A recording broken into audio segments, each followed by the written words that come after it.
And a very good afternoon, everybody. Welcome into another edition of This Week in Flyers Hockey. I'm your host, James Scorza, with you. And with me, as always, is my group of companions on a very, I guess you'd say, disappointing weekend for the Fly guys, losing two straight against the Maple Leafs and the Calgary Flames. But with me, as always, is Joey Marks and Austin Hammel. Greetings, good citizens. How are you today? And especially, hopefully, we'll get on a high note and hopefully some positivity. But hopefully, you guys are doing well on this very important Monday. Yeah, rough Canadian invasion weekend. Hopefully, we can invade Canada and have a better result.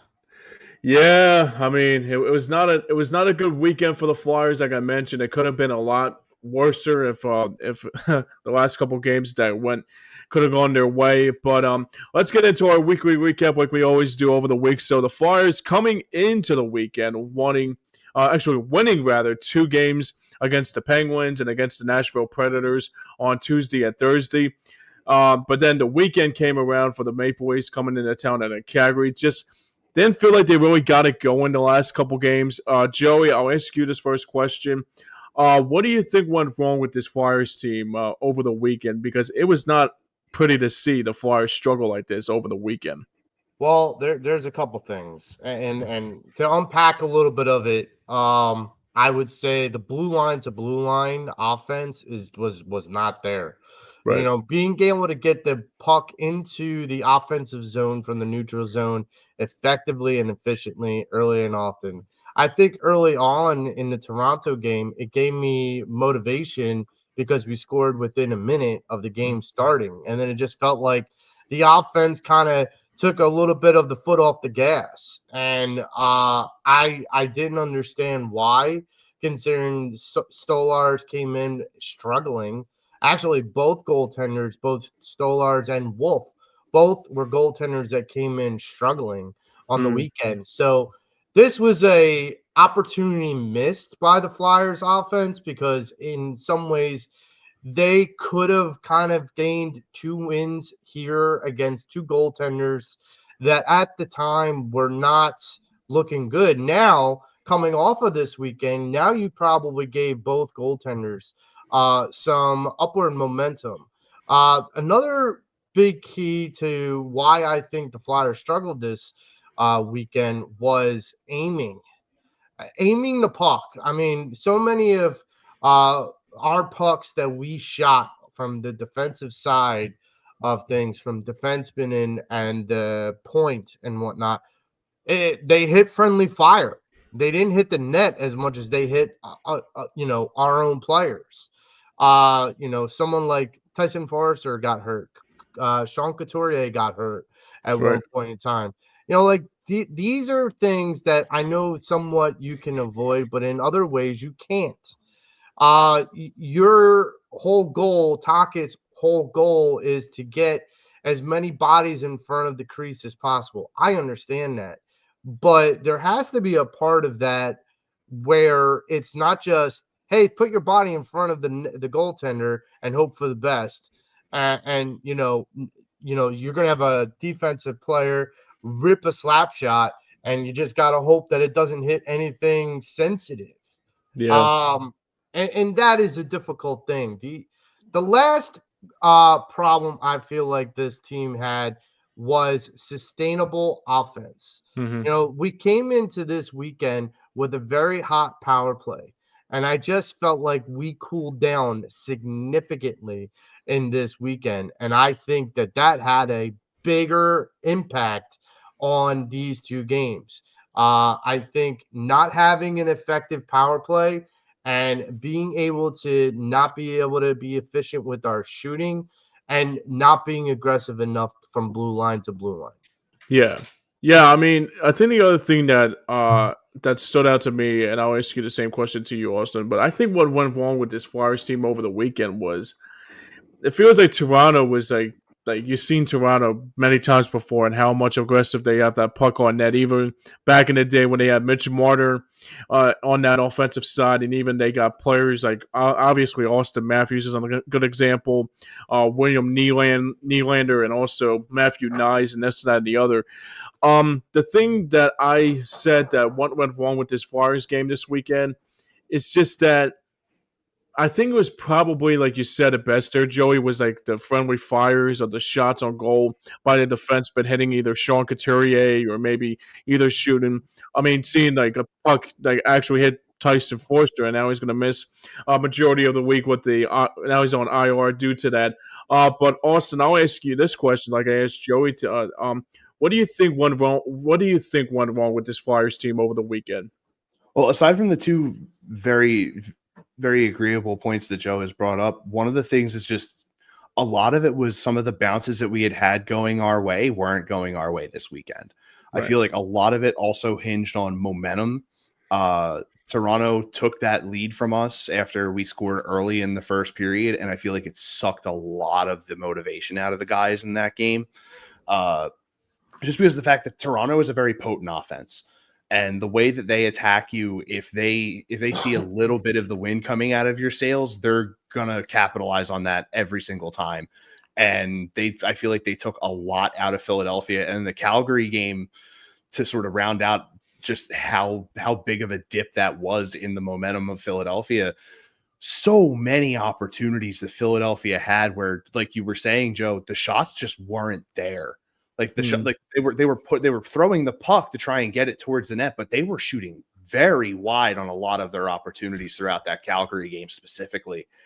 And it's the main thing that you really want to try and target a lot this week during your practices is when we're taking our shots, make sure that they are getting somewhere in the vicinity of the net.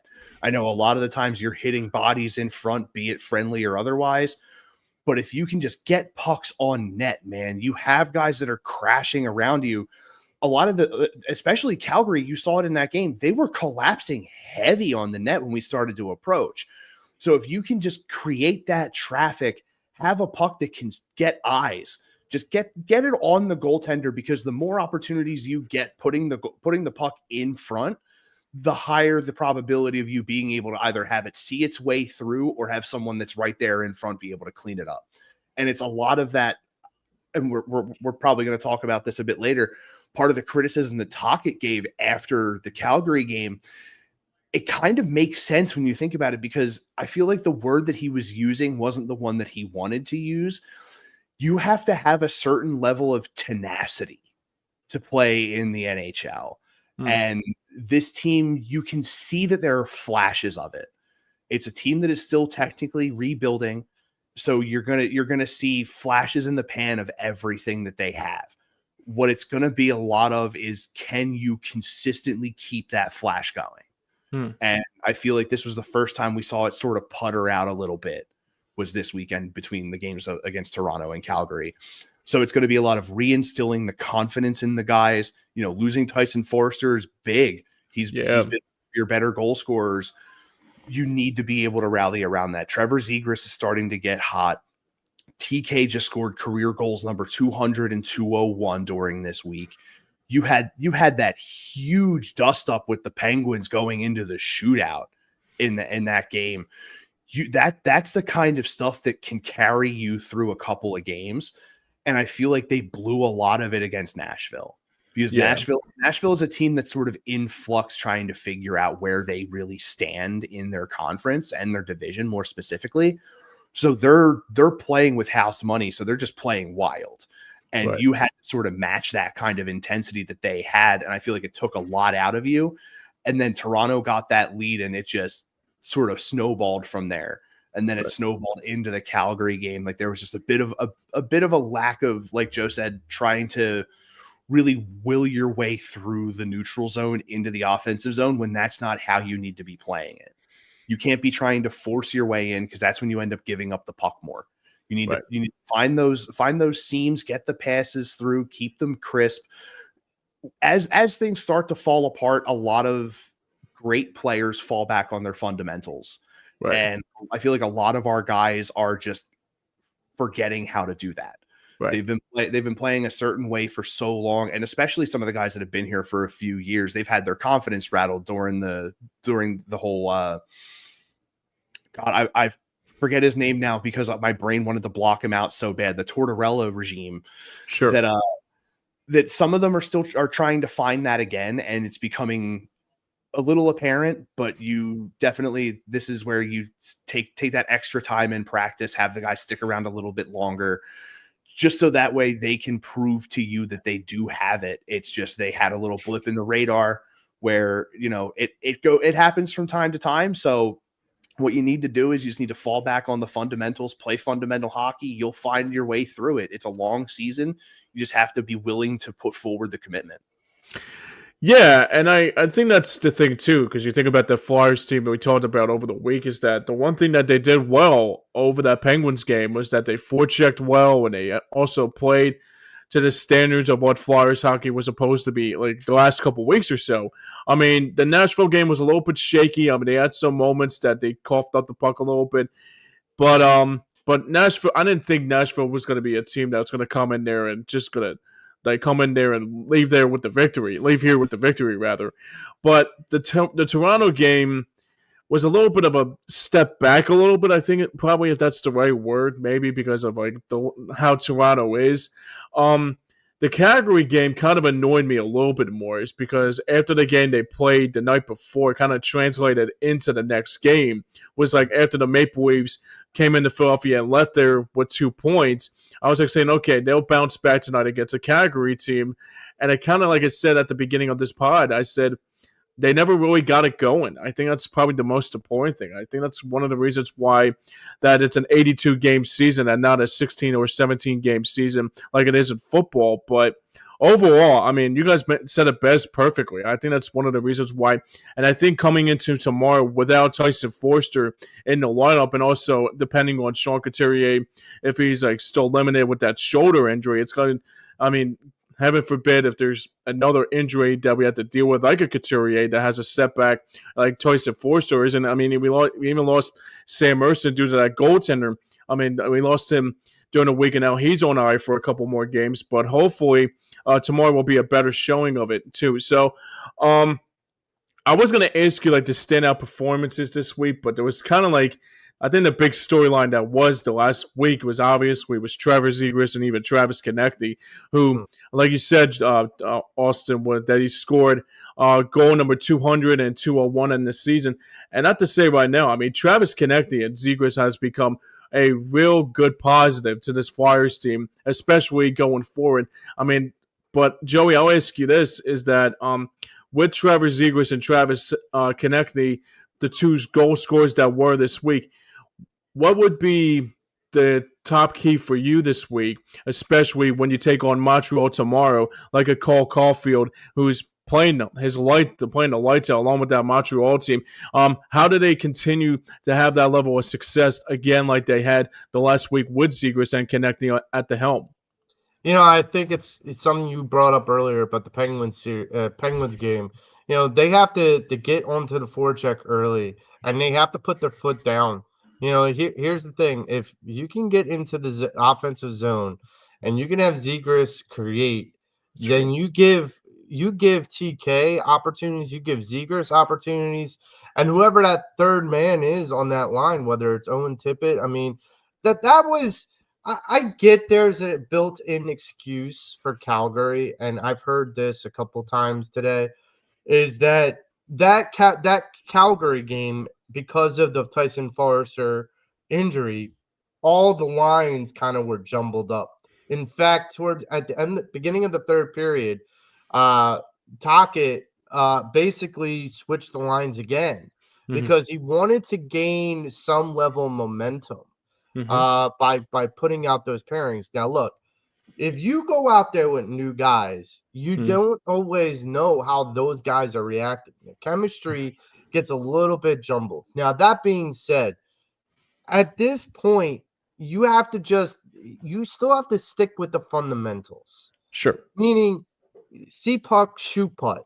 It's not that difficult. Now, I get that you could overpass a puck and miss a guy that's wide open, that probably happened several times during the Calgary game that should not have happened or would not have happened if they would have had the lines that they were accustomed to. Now, look, going into Montreal, you have to mitigate a lot of that. You got to mitigate some of the turnovers. You got to mitigate some of the lost possessions in the offensive zone due to missed passes. Look, Austin brought it up earlier, and I'm going to bring it up again. There was two opportunities that stand out to me most in that Calgary game about missed shots. And they're not even missed shots with players in front of the net. They're missed shots as opportunities, as legitimate scoring opportunities. Right. One is the Dvorak breakaway. And he could have had, at least a shot on goal, and he missed the net completely. Then there was the other one where it was a 2-on-1 effort between Travis Konechny and Owen Tippett, and they missed the goal. They missed the net entirely as well. And it's like, okay, if you have those opportunities, there should be less of a reason for you to miss the net because you have more sight line to the goaltender. Right. You have more sight line to the goal itself. So my hope for the Montreal game is that they don't take this game lightly, number one. They get this as a get-back game.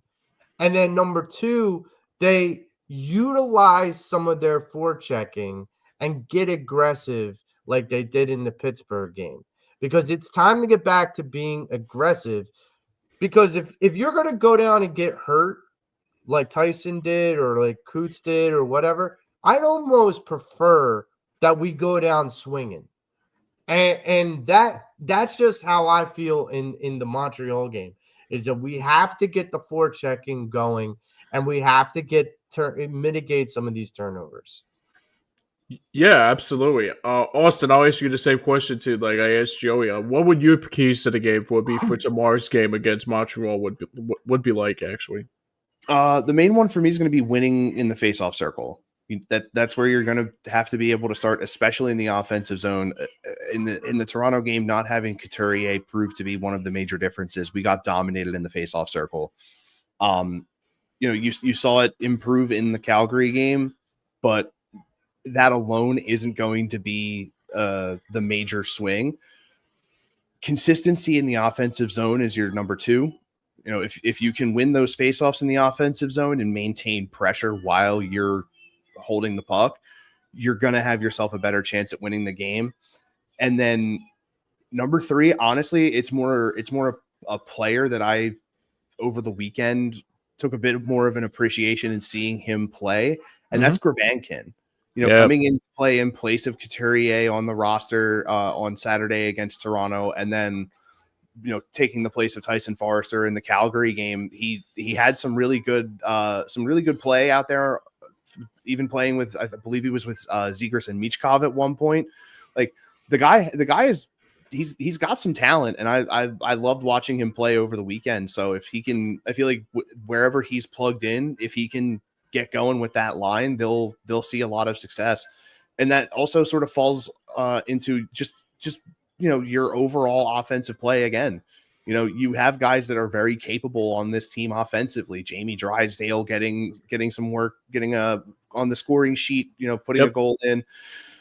Just rely on the guys that are going to be able to help you get through, and just play a solid fundamental team game, because Montreal, honestly, even though they're playing incredibly well right now, they're still trying to figure out where they stand. They've been a peak and a valley over the last couple of years. So they're starting to make their climb back up a little bit more, and they're trying to figure out where they stack up. You're trying to figure out where you stack up.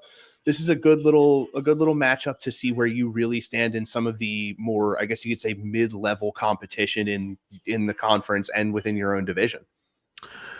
So I would say the one thing that I'll keep a close eye on tomorrow is well, I said it before. I mean, Cole Caulfield is just nothing short of just a great player, like how he's been the last. I mean, even early on in this season with all those comebacks that he had in store. For me, Lane Hudson's another good example to keep an eye on. That power play. That's another good reason that Montreal's power play is really significant too. And maybe I'll trouble his name, but the goaltender they've been raving about that actually won Player of the Week or actually Player of the Month is Dobas. I think his name is Dobes. I think his name is Jacob Dobes. I think if I'm correct, I mean, because the thing about it too is that the goaltender they said he's another version of Carey Price, and so he's been a real good player for Montreal in this early on in this season. So that's going to be something to keep a close eye on for me tomorrow. The other thing I want to say is that you brought it up too, Joe, and I think that's a very good point by you, that the shots were wide that Christian Dvorak had yesterday against the Flames, and usually 95% of the time when there's a breakaway like that, it usually goes at the back of the net more than anything. So for me, too, is that the Flyers had to find ways to put more shots on goal, shots on the goaltender than stuff that we always that was more like a constant, that it's they actually have a podcast called High and Wide, and some of them that were legitimately were high and wide and not on the goal crease. But what the Flyers need to do this week, especially against Montreal, and then a quick road trip and a quick trip to Nashville on Thursday against the Preds. I just want to see the same level of tenacity that they had against the Penguins, and also the same level of tenacity that they had against teams like Nashville. I mean, the thing that I just worry about with Montreal is, just like I said, like I mentioned, Montreal with the shot, with Cole Caulfield who is the big scorer on that team, and also Lane Hudson on that defensive side on that power play. Because once they get behind Montreal, sometimes it doesn't get. Sometimes in reality, Montreal will win majority of those games, and hopefully tomorrow the Flyers, and hopefully what Taka did over in that press conference on last night, hopefully they woke them up a little bit to say, okay, this is not acceptable, but we have to find a way to fix it now. Here's the part that you bring up, and it's a valid point. Mm-hmm. When we talk about the concerns about putting the puck on net, and we just made two goaltenders that are struggling look pretty good.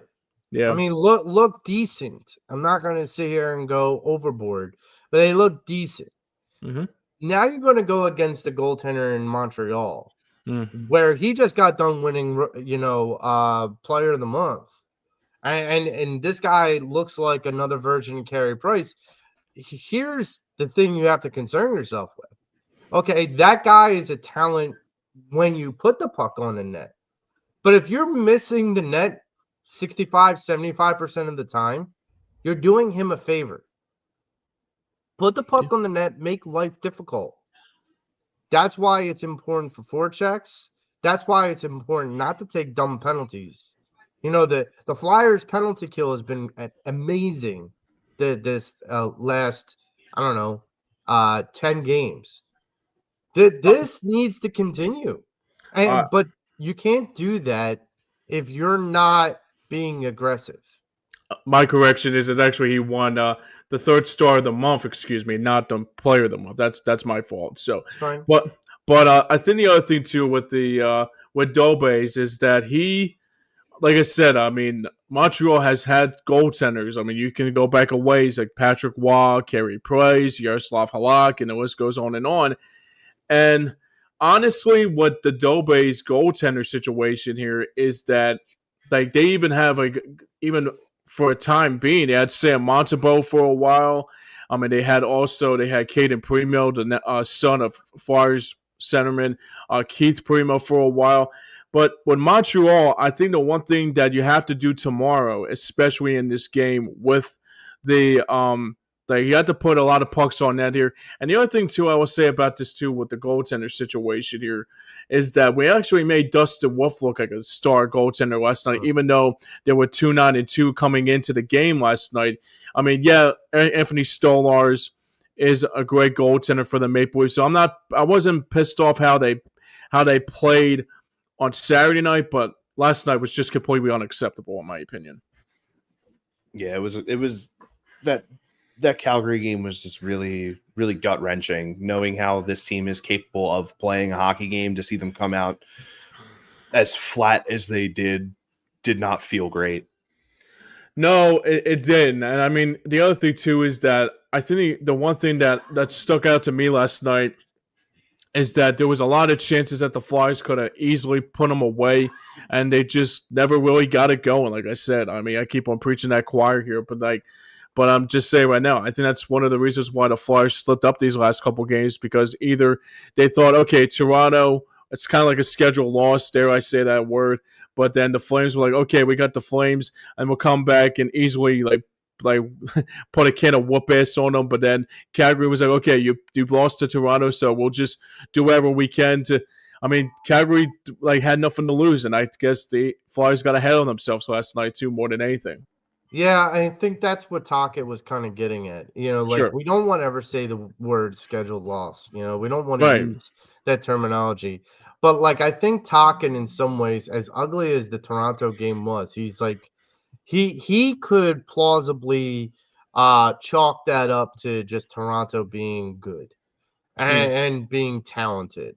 But then coming into Calgary, carrying that same wave of lack of enthusiasm, he felt like his players didn't have the will to play. And look, in his own words, he said that some of those players in the locker room just looked at it as just another game. Right. And it's like, I understand that logic because we've heard that from athletes a lot. Oh yeah. Baseball, football, basketball, and hockey. We've heard that adage, but the problem is, and this is where I agree with Taka, you can kind of understand that philosophy, but you best not take that philosophy on a day-to-day stretch. Because if you just say, okay, Toronto was just another hockey game. Okay, but then you took that attitude and you brought it into the Calgary game. So now it's not just one hockey game. It becomes two hockey games. And now you have the unfavorable task of going up to Montreal against a really good Canadiens team and having to figure out how to get back on the winning side of things. And because you took the foot off the gas against a team that was on a 7-game losing streak, you took your foot off the gas and gave them a reprieve.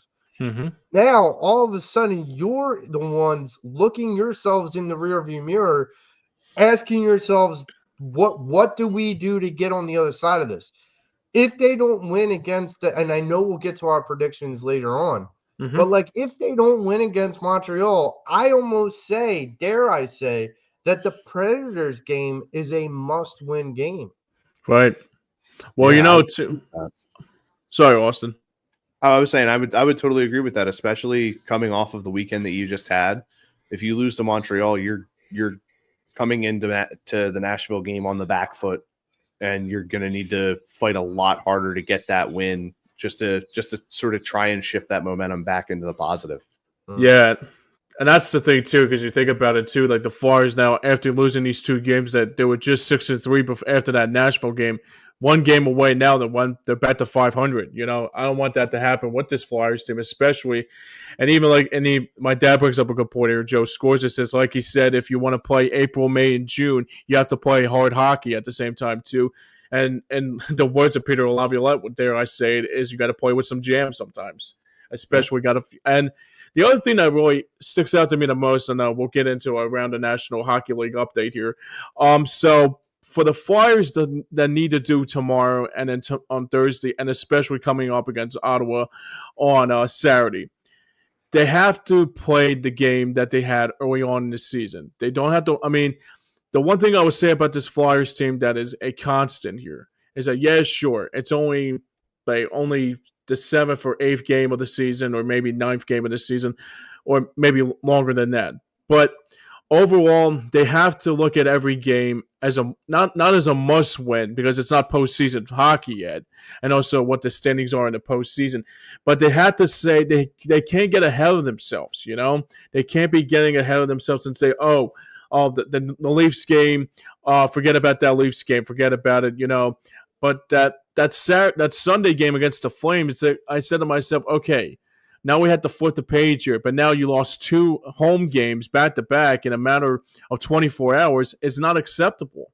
I mean, that's the thing. I want this Flyers team to show that they want to compete, They want to play with a lot more intensity. And I think over the weekend, I guess I think that Maple Leafs game kind of, I wouldn't say disposed them a little bit, but at the same time, too, is that they have to wake up tomorrow against Montreal, because once you're down to Montreal, forget about it. And even like you said, Joe, that Nashville game could be a must-win for the Flyers early on in this season. And that's not good to talk about, especially on November 3rd, especially 1 week, well, not week, but 1 month into a hockey season. And that's kind of concerning. Yeah, and like that kind of is very concerning. And Very, yes. I'll be honest with you. Okay, so we said it last week, is that we'll have to reevaluate if they beat the Maple Leafs. We'll have to reevaluate this team for what they are. And you both agreed with me. And right now that we lost both to the Maple Leafs and the Flames, you have to not reevaluate it, but you have to look at this team and you have to start to ask yourself, okay, are we seeing the next chapter of this rebuild? Because at some point it's got to start to look like there's growth. And now I get it. Everyone's going to be like, well, Tocchet's new. No. We're not doing this. We're not doing the whole, if I go back and they put a comparison with the Sixers, we're not going to go, okay, we had Brett Brown and we're in the process. We go and we get Doc Rivers. Oh, let's give Doc Rivers a mulligan for his first year. No. We're in the middle of the process. We're not taking a mulligan or anything. And so if he fails, period, end the statement. Sure. So Rick Tocchet, in this whole situation, if he fails, then he fails. And like, it's not a Tortorella kind of situation, but it's to a point where you start to ask yourself the question, who's the bench boss really that's going to get this team over the next hump? And look, early on in this season, the first 8 or 9 games, we could all say confidently Rick Tocchet was that guy. Yep. And I'm not saying 11 games in that all of a sudden that's after 2 miserable games that all of a sudden he's not. But again, going into Montreal, going into Nashville, this whole week is going to be a litmus test for whether or not Rick Tocchet can get these kids to turn the page and get their momentum back on the right footing.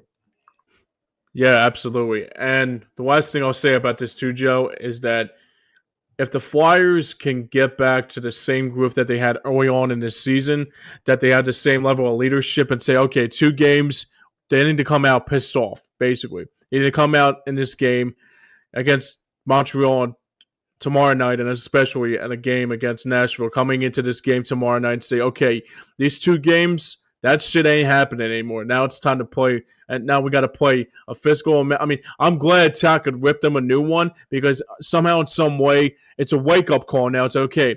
It's like, okay, we lost these 2 games now. Now we got to get back on track and fast before this thing starts to spoil out of control. We scrutinize about the old Flyers coming back and being in positions of power in this organization. Tocchet, what he said, without really saying it, is what you guys did this weekend isn't Flyers hockey. Right. We have to get back to Flyers hockey. Exactly. Be a Flyer once in a while, and we gotta play Flyers physical hockey. Like, and that's the thing. That's exactly the thing. You got to go back to that same Flyers hockey that you brought up like early on in this season, and it was a good run that the Flyers have had. And after these 2 games, I mean, I don't want to sound like I'm being like oblivious here, but those 2 games, I don't want to turn into a tailspin. I don't want it to turn into a real bad tailspin that Montreal's going to come in here and tomorrow and say, oh, the Flyers lost 2 games. We can take advantage of it. And even Nashville can take advantage of it too. But at the same time too, you have to get back on track now before this thing starts to get really starts to get, I dare say it, but it could get really bad if things don't start to. If things start to get really bad now, it's going to get more badder if things don't get back to where they were at the beginning of the season more than anything. All right, so let's go around the National Hockey League on this Monday night of NHL hockey. I'm sorry, NFL, NHL action. I'm sorry, guys. So there's 4 games here tonight. I'm struggling like crazy here tonight because that's how you know the Flyers are just like a bustle and all that too. So there's only 4 games tonight on tonight. So it's Pittsburgh and Toronto taking on each other tonight. So that might be a must matchup for Austin Matthews taking on the Penguins. That's at Toronto. Edmonton later on takes on St. Louis. That's at the Blues. That's set for, I think that's an 8 o'clock game. Vancouver takes on Nashville. And we got Chicago taking on Seattle on the nightcap. The late nightcap. So is there any games sticking out to you that you got to keep a close eye on, guys? I feel like I feel like Pittsburgh Toronto is probably going to be the big must watch game, just because of how well both teams have been playing so far on the season. Personally, for me, I love watching McDavid and Draisaitl play, so I'll be tuning into the Oilers Blues game at 8:30. But I mean, it's a very light schedule for the evening tonight, but all the matchups are definitely fairly even outside of, I feel like Edmonton, St. Louis is probably going to be a little more lopsided because St. Louis is not great this year so far. Yeah, they've been struggling. They've been really struggling a lot. I guess the other thing too with the Blues is that I think the other thing that's been surprising to see is that they are really starting to struggle a lot. That's Jim Montgomery still their coach, right? I would be sure that's Jim Montgomery that's still their head coach after a good year with Boston a few years ago, and now he's with St. Louis, and he's starting to struggle up there like he did with Boston. The game I'm going to keep a close eye on tonight is probably, might say, that Pittsburgh and Toronto game, because it's 2 teams in our conference that we got to keep a close eye on, in Austin Matthews and obviously Pittsburgh in our Metropolitan Division too. So yeah, I mean that'll be something to keep a close eye on. I gotta say too, maybe I'll keep an eye on that Vancouver-Nashville game to see what does Nashville do at home, especially how their home record is better at home than they are on the road. I mean, that's another, and especially the Flyers play Nashville coming up on Thursday night. So that will be something to keep a close eye on too. But like you said, that's another good game with Edmonton and St. Louis, with Edmonton with Liam Draisaitl and also Connor McDavid. I'm not sure about the Chicago and Seattle game, to tell you the truth. I mean, I know Chicago is playing decent. I think they're not playing bad hockey. I mean, but Seattle, I'm not sure what Seattle's record is at that point, but I think we'll worry about Seattle and Chicago when the time calls for it too. So there's only, like I said, there's only 4 games on the National here tonight. So we got, like I said, Pittsburgh against Toronto, Edmonton versus St. Louis, Vancouver, Nashville, and Edmonton and Seattle. All right, so we got an injury report here for the Flyers here tonight. So obviously, I would guess tomorrow the starting goaltender matchup will be, I would guess it will be Dan Vladar in goal for the Flyers, and also it would be Jacob Dobes for the Montreal Canadiens. But there's a big injury report here coming out here on the Flyers front here. So coming up today, according to, I would guess it was one of the NHL insiders, saying Tyson Foerster will be out on IR, so he'll be missing tomorrow's game and the rest of the week due to an he's on IR now, along with Sam Erson, along with Rasmus Ristolainen, and also Alvar Bunk, who are all on injury reserve too. So Joey and Austin, not something to be excited about coming into the game against Montreal with seeing these players on IR. So what sticks out to you with these injuries here coming up against Montreal tomorrow night and then going into Nashville on Thursday? I think they're, the one that stands out to me is Tyson Foerster. That line with Cates, Foerster, and Brink. Brink, Cates, and Foerster line. I feel like that line has actually been a nice little boost of energy from time to time when it feels like that game seems to need that adrenaline rush, that injection of adrenaline. It feels like that line is it. Mm-hmm. And I think Tyson Foerster is a really talented player, and I think He's got a lot of potential going forward. For me, that's the biggest loss. I mean, I think the next one would be Harrison because honestly, Kozlov did well yesterday, but I think you're going to be putting a lot on the starting goaltender for the Philadelphia Flyers in the next couple days. Yeah, it's going to be a little bit concerning too. So, Austin, what sticks out to you about these injury front? I mean, I would guess it's Tyson Forster with that line. He's been nothing short of amazing all season long. Gonna admit. Yeah, absolutely. It's definitely as I mean, the Kolosov play that we've seen to sort of take the place of Ersson has been fairly decent. So I'm not going to worry too much on the goaltending front. But Tyson Forster right now is pretty big. He has been a pretty consistent linchpin in this offense over the past couple of seasons. He's been one of your better goal scorers, and losing that offensive capability definitely hurts, especially when you're struggling to find the net after the games that you had over this past weekend. You kind of need that kind of a guy to be there for this kind of a situation, but now it just falls on the guys that are behind him, Trevor Zegras, Owen Tippett, Travis Konechny. All those guys are going to have to step up and sort of make up for the difference of not having Tyson Forster this week. Yeah, it's going to be a big step back, especially not having Forster on that lineup, and also how a veteran presence he was on the ice, especially. Yeah, I'm right there with you guys. I think Forster not being there this week, and also maybe Ersson as the goaltender. But like you said, Joe, Kolosov that played pretty well last night against Calgary. So it will be something to keep a close eye on too.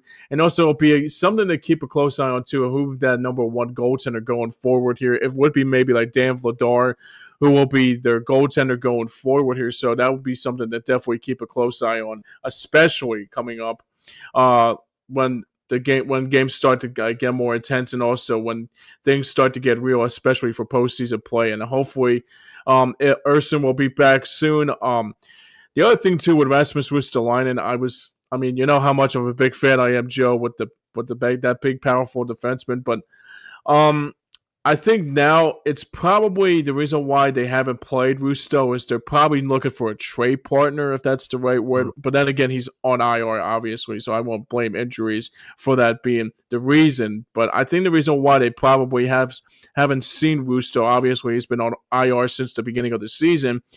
But maybe this is probably one of the reasons why we're looking for a trade partner to try to get somebody back in return. But maybe it's just me. Maybe like someone else could tell me differently. But the Forster thing, though, is the other thing that's kind of sticks out to me the most that's pretty astounding is that, like, once he's on the ice, he's nothing short of he's like really efficient more than anything. So that's the other thing I want to say too, is that with Forster is that's going to be a big loss going into Montreal tomorrow, especially who they have in store against, and depending on like if what they have on that other side to replace him with. Obviously, it'll be maybe Gurbankin will be a guy to replace him with at the same time too. So Forster is going to be a big loss for the rest of the week, and hopefully it doesn't linger into anything more. Hopefully it's just a little bit of a minor injury, and he'll be back before the game against Ottawa, or probably that week ahead after the Flyers, because after the Flyers coming home against the Senators, they play the Oilers on Wednesday night next week, and you probably need him back for that game, especially against Edmonton, no question about it.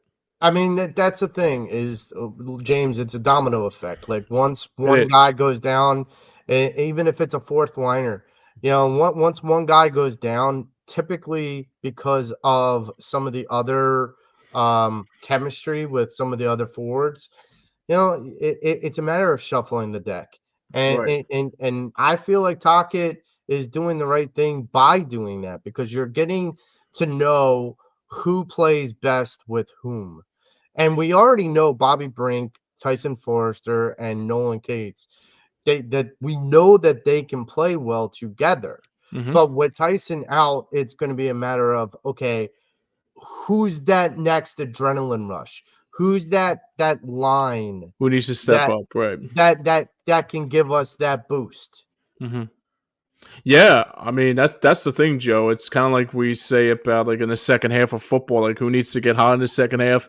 Same kind of thing in these like games coming up soon is that who's going to be who's going to step up for Tyson Forster. You know, it's either going to be Bobby Brink, it might be Couturier, might be Zegras, probably maybe it could be Michkov finally coming out of his coming out finally coming into his own now. Maybe it was something to keep a close eye on too. What Michkov does, because I haven't seen much of Michkov's game. Maybe we'll talk about it next week when that game against Edmonton is coming closer, and hopefully we'll be talking about more about that because that's the same game. Michkov against Edmonton scored his first NHL goal, and it took him a while to finally get his.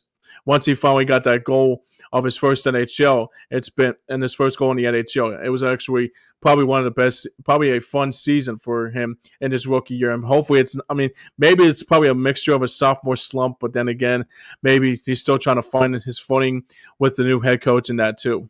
I think he's getting close. I think he's getting close to where he needs to be. I think it's just a matter of putting it, Austin brought this up about Zegras, and he was dead on about it. And I think the same could be true for Michkov, is that once he breaks that seal, it might be, all over. It may be like time for the dam to break and go. But you got to hope that in some capacity with Montreal or with Nashville, that dam does start to break. I mean, you could tell that he had some really good opportunities this weekend, but he didn't put the puck in the back of the net. And this is a results league.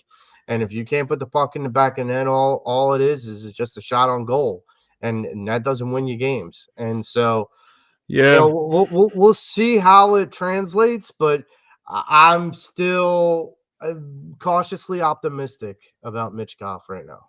Yeah, as do I, my friend, as do I. All right, so we got one more topic here before we wrap up here. It's called a look ahead for the Flyers. So we brought it up earlier about the game against the Canadians coming up tomorrow night, and then they play Nashville on Thursday night.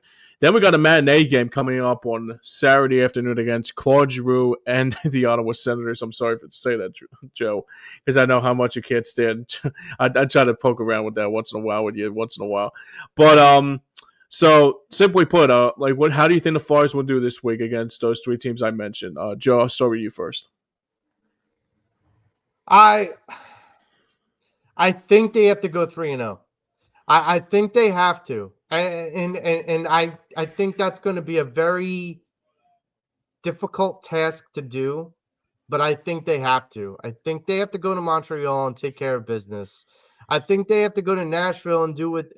Nashville's every which way.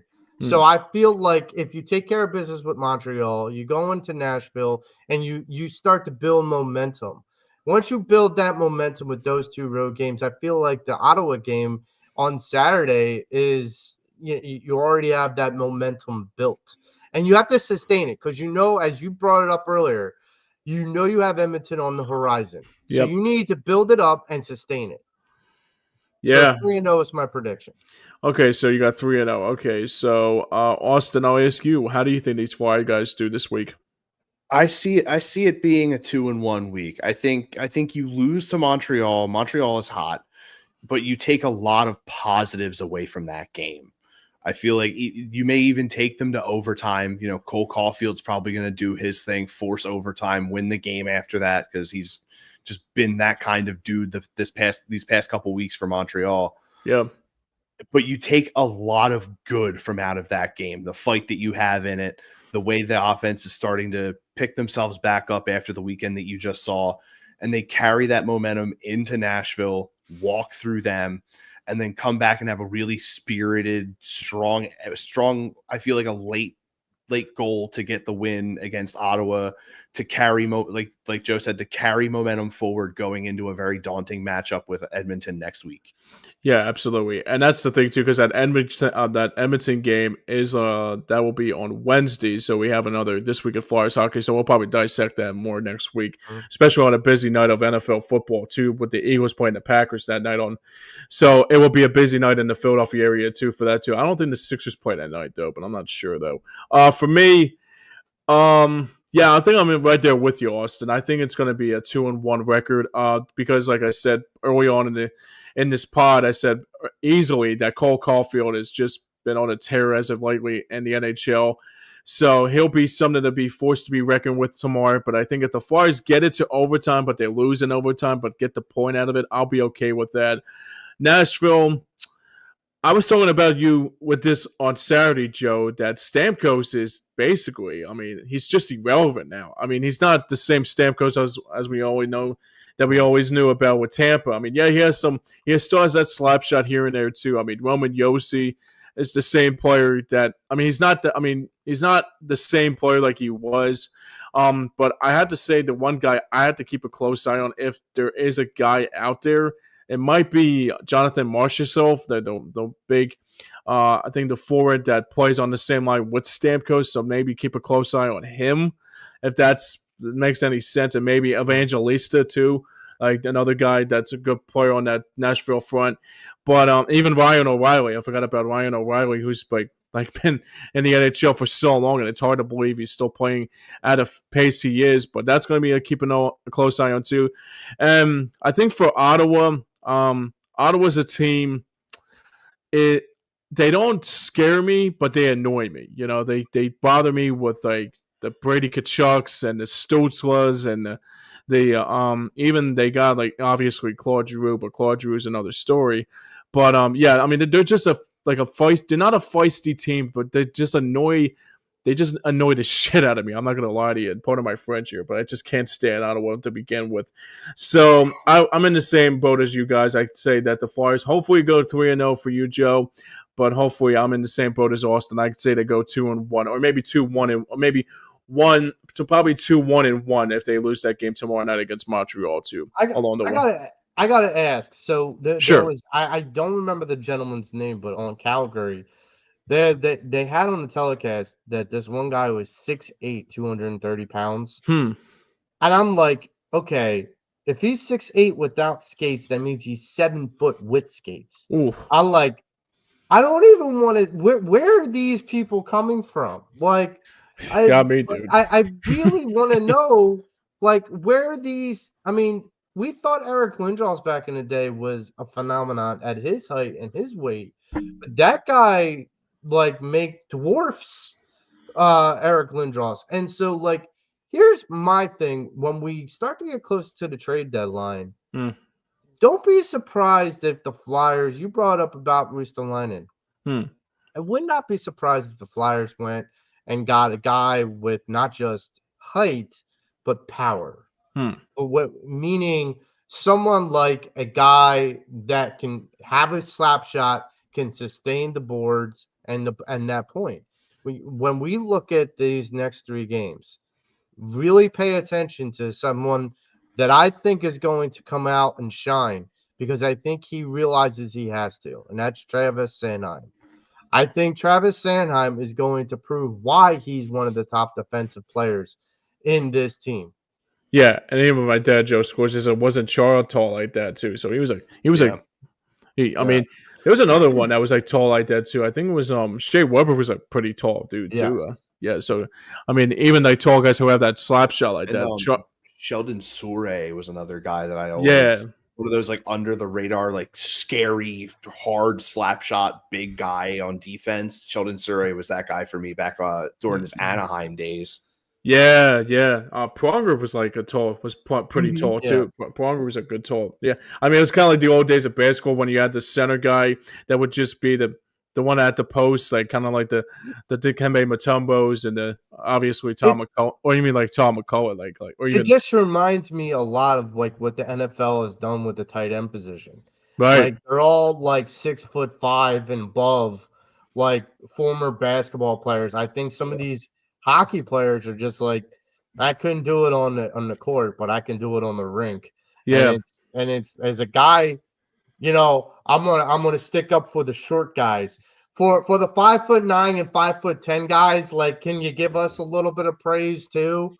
Like, I understand we're gonna highlight a guy that's 6'8" and possibly 7 foot on skates, but you know, the 5'10" guys, we're pretty athletic too. Oh yeah, and the player's name on Calgary is Adam Klapka. He's 6'8". Guy is it's crazy how big some people are built, and I'm built big. I'm 6'3", 6'4". But Yeah, that dude, the fact that there are still people that I see a lot that I'm like, oh, what's up, dude? Like, having to look up at people, like I see a tall person, and I'm like, that dude's tall, and then I think like that man's a giant to anyone else. Like, like I'm 5'9.5", and I was barely over 6 feet tall on skates. Yeah. That guy would I would look like that dude's child, like on skates. Like I would just look like his child, and I'm like, okay, this is scary in some ways, but I think the Flyers need to invest in some people like that. I mean, yeah. especially, I mean, I'm not sure how high he is on with Calgary, but if that guy's available, I mean, I'm giving Calgary a call because 6'8", 230 pounds, that guy's gonna pack a punch. And I don't mean like the Hawaiian kind. I mean like the that hurt you in so many different ways kind. His name wouldn't had to be Pospisil, right? No, Austin just said who it was. Yeah, let me bring it back up. Yeah, I'm sorry about that. You're good. But yeah, I mean, if you trade, I mean, I know Russellion's got height, but I mean, there's height, and then it's like Austin said, he's tall, and he would even look up to this guy. It was Adam Klapka. Ah, okay, gotcha. Yeah. Martin Papasil is 6'2". Oh, okay. So, and Klapka, mind you, Klapka's a forward, and he's that tall. Wow, damn, that's crazy. They have the next tallest dude that Calgary has on their roster is Kevin Ball, a 6'6", 230-pound defenseman. Jesus Christ. Tallest guy on the Flyers roster is Dan Vladar at 6'5". Damn, Vladar's a tall dude. Yeah, it's and that's our Vladar, goaltender. Yeah, it was Vladar and then Abel's at like 6'3". Wow. Yeah, I think we need to get a giant in this house. I think that we need to invest in that. I'll tell you right now, if you're looking for another score, I'll go after Jonathan Huberdeau. He's a flyer killer. I mean, there was actually, you know what's crazy? He's like a flyer killer going back to his Panther days. Yeah. Huberdeau has some really good numbers against Philadelphia in his career. Oh yeah. Yeah. Over 120 points against the Flyers in his career. Mm-hmm. Yep, for sure. All right, so that's going to wrap up this edition of This Week in Flyers Hockey. I want to thank Austin Hammel and Joey Marks like they always do. Austin, where can people see you next, my friend? This Saturday we're taking a break from the Hardcore Play podcast. Art and I are both going to be out of town for the weekend. But throughout the week, I've actually I just started playing Super Mario Sunshine for the first time over on twitch.tv/Hambo26. Been enjoying the hell out of that. Aside from that, a couple other games I'm still trying to finish up. So, drop a follow over there if you are on that platform. Aside from that, I YouTube channel under the same name where I am trying to get back into exporting a lot of my streams over there so people can still enjoy them even if it's not live. Very cool. All right, Joe. So we got a show coming up this Saturday. I know we got a lot to get to with the Birds and also the undefeated Sixers. And actually not undefeated. They could have been undefeated on Friday, obviously, if they didn't win against the Sixers. But hopefully the Flyers will give us some positivity. What's coming up on Pass and Nav this week, my friend? Well, we're still working on getting a guest on, but one of the things we're going to kind of review and talk about is the preview for the upcoming Eagles-Packers game. Some of the trades that Howie Roseman has done on the trade deadline, or up until the trade deadline. Tomorrow is the trade deadline, and he's already created a couple trades. So pretty good ones. Yeah, pretty good ones. So we're going to review some of those. Kind of look ahead a little bit with what's going to happen with the Flyers and the Sixers. I want to kind of get a perspective on which team will go further. And it is a competition to see which team is possibly going to be the third team in Philadelphia. Ooh, interesting. I'll be looking forward to hearing that. I'll be looking forward to hearing that show this week, obviously. In case you haven't noticed, we are on every other week on Pass and Nav Sports Show. That's every Saturday at 9 a.m. on the on Hardcore Sports Network and our sister station Streampunk Entertainment, like we just got on this platform right here too. But always, like, before we go, if you are a new member or a full member or just a member already, hit that like and subscribe button on Hardcore Sports Network and Streampunk Entertainment. Here, this is every single Monday on This Week of Flyers Hockey, and also all of our platforms here. Scott does a great job, and also Mitch does a great job too. Speaking of Mitch, he's got himself a morning show nowadays coming up every morning. Not every other. I think it's every 2 days a week. So he's trying to work around his stuff. So great stuff by Mitchy Poo once again here today. He's going to kill me for saying that, but it's all good. So and that's a tribute to it's a tribute to the '93 Phillies, obviously. So if anybody wasn't around for that, I was a couple years older than that, but it's all good though. But I'm a old school encyclopedia. I can't help it. Anywho, that's gonna wrap it up here today. I want to thank Austin and Joey for doing all the toots and whistles on all that. So now for everyone behind the scenes and for everyone that made it work here, for Joey, for Austin, and for myself, I want to say thank you for everybody who are listening and thank you for everybody watching. Until then, we'll see you guys next week. Go Flyers, and hopefully we'll have a better week. We'll see you guys next week. Have a good day, and peace and love, everybody, and take care. Good night and good hockey, everybody. We'll see you next week, boys.